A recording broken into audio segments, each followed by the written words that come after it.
બોલો શ્રી પુરુષોત્તમ ભગવાનની જય. જય શ્રી કૃષ્ણ મારા વડીલો. આજે છે પવિત્ર પાવન પુરુષોત્તમ માસના શુક્લ પક્ષની 11. તો આ સુદ 11ના શુભ દિને માણીએ પુરુષોત્તમ માસની મહાત્મય કથાનો 11મો અધ્યાય અને વણિકની કથા વાર્તા સાથે સાથે આપણે સાંભળીશું. આજે કમલા એકાદશી છે, જેને પદ્મિની એકાદશીના નામે પણ ઓળખવામાં આવે છે. તેની પણ આપણે કથા વાર્તા સાંભળીશું. તો પહેલાં આપણે સાંભળીશું અધ્યાય 11મો, મેઘાવતીને શિવનું વરદાન. નારદે પૂછ્યું, હે મહામુનિ, એ કુમારીએ સર્વ મુનિઓને પણ કરવું ઘણું મુશ્કેલ થાય એવું જે મહાન કર્મ કર્યું હતું તે કહો. શ્રી નારાયણ ભગવાન બોલ્યા. તે પછી તે ઋષિકન્યા મેઘાવતીએ ઘણી જ સખત તપશ્ચર્યા શરૂ કરી દીધી અને સનાતન દેવ શંકર ભગવાનનું તે ચિંતન કરવા લાગી. જેમનું લલાટ ચંદ્રની કળાથી શોભી રહ્યું છે અને જટા જૂટથી જે ઘણા જ શોભી રહ્યા છે, એ શંકર ભગવાનનો આશ્રયકારી એ બાળા ઘણું આકૃત તપ કરવા લાગી. ગ્રીષ્મ ઋતુના સૂર્યમાં તે પંચ અગ્નિના મધ્યમાં બેસતી, હેમંત ઋતુમાં તે જળ મધ્યે બેસતી, ચોમાસામાં ઘાસની પથારી કરી ઓઢ્યા વગર સૂઈ રહેતી, આહારમાં ફક્ત ધુમાડો જ ગ્રહણ કરતી તે કન્યા તપ કરવા લાગી. સર્વ દેવતાઓને તપથી રોકી શક્યા નહીં અને સર્વ મહર્ષિઓમાં તે પ્રિય થઈ ગઈ. આ રીતે ઋષિકન્યા મેઘાવતીએ 9000 વર્ષ સુધી તપ કર્યું. મેઘાવતીના એ તપથી પાર્વતીપતિ ભગવાન શંકર પ્રસન્ન થયા અને તેમણે પોતાના અગોચર સ્વરૂપનું એ બાળાને દર્શન આપ્યું. તપ કરવાને લીધે શરીરે સાવ કૃશ થઈ ગયેલી તે કન્યા ભગવાન શંકરના દર્શન માત્રથી ઉત્સાહિત બની ઊભી થઈ ગઈ, જાણે દેહમાં પ્રાણ આવ્યા હોય. ભગવાન શંકરની કૃપા દ્રષ્ટિથી સિંચાઈને ગૌરવશાળી બનેલી તે બાળા એનીચા વળી પાર્વતીપતિ શંકરને વંદન કર્યા. ભક્તિયુક્ત ચિત્ત વડે તે જગન્નાથની આ પ્રમાણે સ્તુતિ કરવા લાગી. હે પાર્વતીના પ્રિય પ્રાણનાથ, હે પ્રભુ શંકર, હે ભૂતેશ, હે ગૌરેશ, હે શંભુ, ચંદ્ર સૂર્ય અગ્નિરૂપ દિવ્ય ત્રિનેત્રવાળા, ગળામાં સર્પોની માળા ધારણ કરનારા હે પ્રભુ, તમને મારા નમસ્કાર છે. મનુષ્ય અનેક સંતાપથી ઘેરાઈને શરીરે પીડાયો હોય, ઘોર સમુદ્રમાં ઘણા જ ડૂબકા ખાતો હોય અને દુષ્ટ સર્પ સરખા કાળની તીક્ષ્ણ દાઢોથી દંસાયેલો હોય, તો પણ શરણે આવેલા પર કૃપા કરનાર આપને શરણે હું આવી છું. સર્વ દુઃખોથી છૂટી જાય એવું કંઈક કરો. હે જન્મ મરણને હરનારા, આપને મારા નમસ્કાર છે. હે પાપને હરનારા પ્રભુ, હું આપના શરણે આવી છું, મારી રક્ષા કરો. એમ મન તથા વચનથી શંકર ભગવાનની સ્તુતિ કરીને એ તપસ્વીએ મેઘાવી કન્યા શાંત થઈ. તેણીએ કરેલું એ સ્ત્રોત સાંભળી સદાશિવ ભગવાનનું મુખ કમળ પ્રસન્ન બન્યું. તેમણે એની ઘણી સખત તપશ્ચર્યાથી સંતુષ્ટ થઈને આ પ્રમાણે કહ્યું, હે તપસ્વીની, તારા મનમાં જેની ઈચ્છા હોય તે વર તું માગ, હું તારા પર પ્રસન્ન થયો છું. શિવજીનું એ વચન સાંભળી કુમારી મેઘાવતી આનંદમાં મગ્ન બની. તેણીએ અતિશય પ્રસન્ન થયેલા સદાશિવને આ પ્રમાણે કહ્યું. બાળા બોલી, હે દીનાનાથ, જો આપ મારા પર પ્રસન્ન થયા હોવ તો મારા મનમાં જેની ઈચ્છા છે તે આપ આપો. મને પતિ આપો, પતિ આપો, પતિ આપો, પતિ આપો. પતિ સિવાય મારા હૃદયમાં બીજી કોઈ ઈચ્છા નથી. શંકર ભગવાનને એમ કહી ઋષિકન્યા મેઘાવતી તે વખતે બોલતી બંધ થઈ. મહાદેવે તે મુનિ કન્યાને આ પ્રમાણે કહ્યું, હે મુનિ કન્યા, તે તારા મોઢે જે કહ્યું તે થાવ.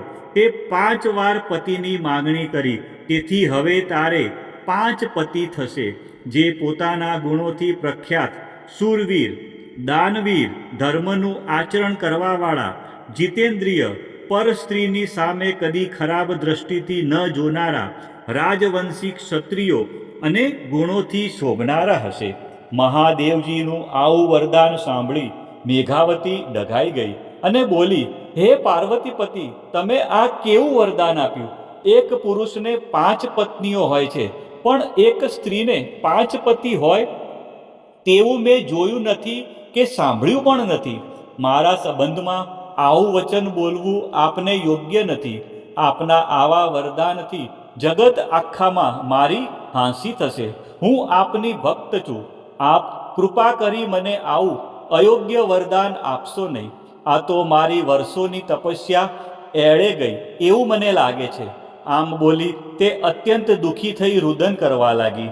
તેને આમ વિલાપ કરતી જોઈ ભગવાન શિવ બોલ્યા, હે ભયભીત થયેલી બાળા, આ જન્મમાં એમ નહીં થાય, પણ બીજા જન્મમાં એમ થશે. મહામુનિ દુર્વાસા મારી પ્રિય મૂર્તિ છે. તેમના શબ્દોનું તે અપમાન કર્યું છે. એ જો કોપાયમાન થાય તો 3 જગતને બાળી નાખવા સમર્થ છે.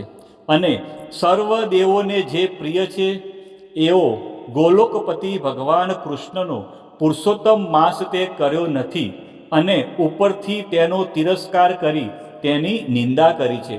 એ કારણથી તારા 5 પતિ થશે. અમે બધા દેવો પણ પુરુષોત્તમ માસને શ્રદ્ધાપૂર્વક સેવીએ છીએ. જો શ્રેષ્ઠ રીતે જપ, તપ, વ્રત, પૂજા કરવામાં આવે તો પુરુષોત્તમ ભગવાન જલ્દી પ્રસન્ન થાય છે. પણ તેઓનું અપમાન તો કદી જ ન થાય. મેં તે એમનું અપમાન કર્યું છે, તેનું ફળ તારે ભોગવવું જ પડશે. એમ બોલી ભગવાન નીલકંઠ શંકર તરત અદૃશ્ય થઈ ગયા. અને એ ઋષિ કન્યા તો ટોળાથી વિકુટી પડેલી મૃગલીની પેઠે ચકિત જ થઈ ગઈ.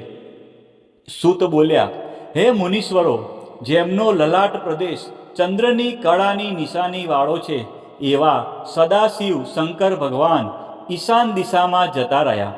મુનિરાજની કન્યા મેઘાવતીને જેમ બ્રહ્મ હત્યાએ ઇન્દ્રને દુઃખી કર્યો હતો, તેમ ચિંતાએ દુઃખી કરી નાખી. શ્રી બૃહદ નારદીય પુરાણના પુરુષોત્તમ મહાત્મનો મેઘાવતીને શિવનું વરદાન નામનો 11મો અધ્યાય સંપૂર્ણ થાય છે. હવે આપણે પતિત પાવન પુરુષોત્તમ માસની કથાનું રસપાન કરીશું અને પછી 11રસની આપણે વાર્તા પણ સાંભળીશું. તો પહેલાં આપણે સાંભળીશું પતિત પાવન પુરુષોત્તમ માસની કથા, વણિકની વાર્તા. એક ગામમાં ગરીબ વિપ્ર દંપતી રહે. સંતાનમાં 7 છોકરા. માંડ માંડ ગુજરાન ચાલે. એક સાંધે ત્યાં તેર તૂટે એવી ગરીબી. એકવાર ગામમાં એક મહાત્મા આવ્યા. બ્રાહ્મણની ગરીબી જોઈને તેમનું દિલ દ્રવી ઉઠ્યું અને તેના ઉપાય તરીકે તેને પૂર્ણ શ્રાદ્ધથી પુરુષોત્તમ માસનું વ્રત કરવા કહ્યું. પાવન પુરુષોત્તમ માસ આવતા બ્રાહ્મણ અને બ્રાહ્મણીએ વ્રતનો સંકલ્પ કર્યો. પડોશમાં એક વણિક રહેતો હતો. ચમડી તૂટે પણ દમડી ન તૂટે એવો મહાકંજૂસ, ક્યારેય દાન ધર્મ કરે નહીં. સંતાનમાં એને 7 દીકરી પણ દીકરો એકેય નહીં. પુરુષોત્તમ મહિનામાં લોકોને વ્રત કરતા જોઈ વણિકે પણ વિચાર કર્યો કે મારી પત્ની ગર્ભવતી છે, લાવને હુંય આ વ્રત કરું. કદાચ પ્રભુ દયા કરીને આ વખતે મને દીકરો આપે. વણિકે પણ વ્રત શરૂ કર્યું. એ પણ બ્રાહ્મણી સાથે નદીએ નાહવા જવા લાગ્યો. ત્યાં સ્નાન કરે, વાર્તા સાંભળે, પણ જ્યાં દાન દક્ષિણા આપવાની વાત આવે ત્યાં આડું જોઈ જાય. કદી કોઈને કશું આપ્યું ન હતું, એટલે પાઈ પૈસો આપતા જીવ ન ચાલે. એમ કરતા કમલા એકાદશી આવી. રાત્રે શેઠને પુરુષોત્તમ પ્રભુએ દર્શન દીધા અને કહ્યું, હે વણિક, જીવનમાં તે કોઈ પુણ્યનું કામ કર્યું નથી. તે કદી ભૂખ્યાને ભોજન અને તરસ્યાને પાણી આપ્યું નથી. તારી પાસે આટલી અઢળક સંપત્તિ હોવા છતાં તે કદી પાઈનું દાન કર્યું નથી. પછી ભગવાનની કૃપા તારા ઉપર ક્યાંથી આવે? પણ હે શેઠ, ભલે સ્વાર્થવશ પણ તે મારું વ્રત કર્યું છે, તેથી હું પ્રસન્ન થયો છું અને તને પુત્ર પ્રાપ્ત થશે. પરંતુ તારે મારી વાત માનવી પડશે. તારા એ પુત્રના ભારોભાર સુવર્ણ દાન તારી પડોશમાં રહેતા દરિદ્ર બ્રાહ્મણને કરજે અને એના દરિદ્રને ટાળજે. આ પ્રમાણે કરીશ તો મારી કૃપા તારા ઉપર સદાય રહેશે. સપનામાં દર્શન આપીને પ્રભુ અંતર ધ્યાન થઈ ગયા. પ્રભુના દર્શનથી શેઠના સર્વે પાપ બળી ગયા. સૂર્યોદય થતાં જ ડાયણે પુત્ર જન્મના સમાચાર આપ્યા. શેઠે એને મોં માગ્યું ઇનામ આપ્યું અને દિલ ખોલીને ગરીબ ગુરબાનને દાન દીધા. પ્રથમ પ્રહરે જ ગરીબ બ્રાહ્મણને બોલાવ્યો અને પુત્રના વજનના જેટલી સોના મોહરોનું દાન કર્યું. બ્રાહ્મણનું દરિદ્ર ટળ્યું. આખી જિંદગી બેઠા બેઠા ખાય તો પણ ન ખૂટે એટલું ધન બ્રાહ્મણને મળ્યું. બ્રાહ્મણ બ્રાહ્મણીએ અને શેઠ શેઠાણીએ આ જીવન પુરુષોત્તમ વ્રત કરવાનો સંકલ્પ કર્યો. હે પૂર્ણ પુરુષોત્તમ ભગવાન, તમે જેવા બ્રાહ્મણ બ્રાહ્મણી અને શેઠ શેઠાણીને ફળ્યા એવા વ્રત કરનાર સૌને ફળજો.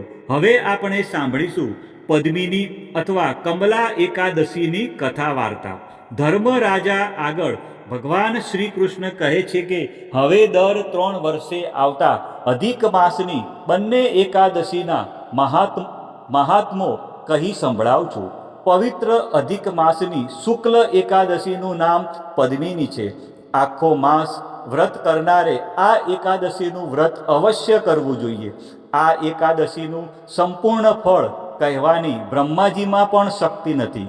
દસમને દિવસે કાંસાના પાત્રમાં ભોજન અડદ, મસૂર, ચણા, મધ અને પારકા ભોજનનો ત્યાગ કરીને એકટાણું કરવું અને એકાદશીના દિવસે સ્નાનાદિથી નિવૃત્ત થઈને ભગવાન વિષ્ણુનું જ પૂજન કરવું.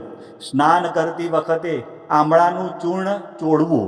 ભગવાન વરાહથી પવિત્ર થયેલી પૃથ્વીની રજ તથા ગોમય આદિથી પણ સ્નાન કરીને પવિત્ર બનવું. પવિત્ર સ્વચ્છ વસ્ત્રો પહેરીને તાંબા અથવા માટીના કુંભની સ્થાપના કરી તેમાં ભગવાન નારાયણનું પૂજન પ્રતિષ્ઠા આદિ કરવું. નૈવેદ્ય આદિથી ભગવાનને પ્રસન્ન કરવા આ દિવસે પાપી મનુષ્યો સાથે સંભાષણ, અસત્ય, અન્ન અને અધર્મથી બચવું. બની શકે તો દૂધનો આહાર લઈને કે ફલાહાર કરીને ઉપવાસ કરવો. રાત્રે હરિકીર્તન, ભજન આદિ વડે જાગરણ કરવું. બારસને દિવસે કુંભ પર પધરાવેલ ભગવાન નારાયણનું ઉત્તમ ભોજન કરીને બ્રાહ્મણ ભોજન કરાવીને પારણું કરવું. આ વ્રતના પ્રભાવથી મહાબળવાન લંકાપતિ કાર્તવીર્યના હાથે પરાજિત થયો હતો. તેનું આખ્યાન આ પ્રમાણે છે. ત્રેતાયુગની આ કથા છે. માહસ્મતી નામની નગરીમાં હૈહય નામે એક રાજા રાજ્ય કરતો હતો. તેના વંશમાં એક કૃતવીર્ય નામે પુત્ર જન્મ્યો હતો. તેને 1000 સ્ત્રીઓ હતી, પરંતુ કોઈના ઉદરથી પુત્ર જન્મ થયો ન હતો. રાજાએ એના માટે અનેક તપો, વ્રતો અને નિયમો લેવડાવ્યા, પરંતુ કોઈ ફળ મળ્યું નહીં. નિરાશ થયેલા કૃતવીર્યને આખરે વૈરાગ્ય આવી ગયો. મંત્રીઓને રાજ્ય સોંપીને તે જંગલમાં ચાલી નીકળ્યો. 1000 રાણીઓમાં વધારે માનીતી હરિશ્ચંદ્રની પુત્રી પદ્મિની પોતાના પતિની પાછળ પાછળ ચાલી. રાજ્ય સુખ સંપત્તિનો તેણે પોતાના પતિની ખાતર ત્યાગ કર્યો. ગંધમાદન પર્વત પર પોતાના પતિની પાછળ પાછળ ફરવા લાગી. રાજાએ એ પર્વત પર બેસીને 10,000 વર્ષ સુધી તપ કર્યું. આ તપથી રાજાનું શરીર હાડપિંજર જેવું બની ગયું. એકવાર પદ્મિનીએ મહાસતી અનસૂયાને પ્રશ્ન કર્યો, હે માતા, મારા પતિદેવ હજારો વર્ષોથી પુત્ર સુખ માટે તપ કરી રહ્યા છે, છતાં એ તપના ફળદાતા ભગવાન કેમ પ્રસન્ન થતા નથી? અનસૂયાએ કહ્યું, હે પરમ સાધ્વી, પુત્રનું વરદાન મેળવવા ભગવાનને પ્રસન્ન કરવા અને તપ કરવાની જરૂર નથી. અધિક માસની શુક્લ એકાદશીનું વ્રત કર. માતા અનસૂયાના કહેવાથી પદ્મિનીએ આ વ્રત કર્યું. વિધિપૂર્વક પૂજન અને જાગરણ પણ કર્યું. આથી ભગવાન તેના પર પ્રસન્ન થયા અને તેને દસે દિશામાં વિજય મેળવે તેવા પુત્રનું વરદાન આપ્યું. રાજા પણ પત્નીના આ વ્રતથી પ્રસન્ન થયેલા ભગવાન વિષ્ણુના ચરણોમાં પડી ગયા. તપશ્ચર્યા પૂર્ણ કરીને રાજા અને રાણી પોતાના રાજ્યમાં ગયા. થોડા સમયમાં રાજા રાણી બંને પહેલાની જેમ તેજસ્વી બની ગયા. ભગવાનના વરદાનથી એને ત્યાં 10મે મહિને એક મહાબળવાન પુત્ર જન્મ્યો. તેનું નામ કાર્તવીર્ય પડ્યું. એ કાર્તવીર્યે મહાપરાક્રમશાળી રાવણને પણ કેદ કર્યો હતો. પદ્મિની એકાદશીના પ્રભાવથી એ પુત્રનો પ્રભાવ 3 લોકમાં વૃદ્ધિ પામ્યો. જેને ત્યાં સંતાન સુખ ન હોય તેવાઓએ પુત્ર ધન કે યશની ઈચ્છાવાળાઓએ આ એકાદશીનું વ્રત અવશ્ય કરવું. બોલો શ્રી પુરુષોત્તમ ભગવાનની જય.